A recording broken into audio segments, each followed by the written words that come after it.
Ciao a tutti, ciao a tutte e benvenuti in un nuovo video. Oggi andremo a preparare un'altra ricetta natalizia, come potete notare dal mio cerchietto, e andremo a realizzare insieme il pandoro fatto in casa. Mi raccomando, non vi mettete paura perché la ricetta è molto lunga e molto laboriosa, però vi posso garantire che è alla portata di tutti ed è semplice comunque poi da realizzare, e comunque il risultato insomma è anche molto bello da vedere e anche molto buono, perché comunque è una grande soddisfazione ovviamente poi realizzare una ricetta così complessa. Vi ricordo che potete seguirmi su Instagram, La Cucina di Maria Official, mentre su Facebook vi aspetto sulla mia pagina La Cucina di Maria, e potete anche seguirmi e iscrivervi al mio gruppo di ricette Condividi le tue ricette con Maria. Vi mando un bacione a tutti, ci vediamo al prossimo video e alla prossima ricetta natalizia. Ciao a tutti!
tree, oh Christmas tree, thy leaves are so unchanging.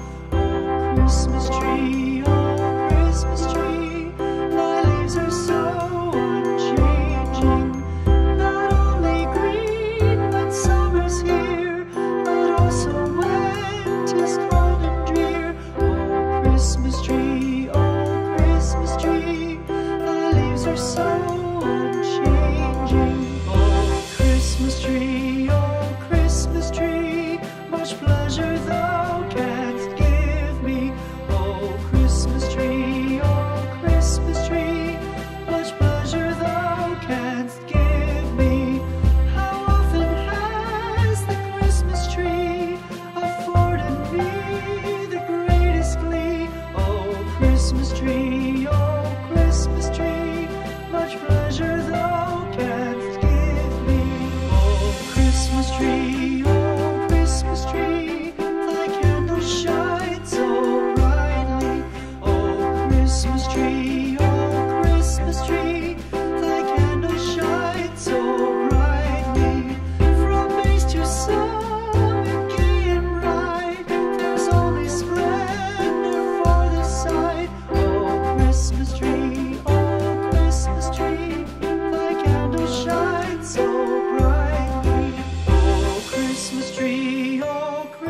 tree, how richly God has decked thee. Oh Christmas tree, how richly God has decked thee. Thou bidst us true and faithful be, and trust in God unchangingly. Oh Christmas tree, how richly God has decked thee.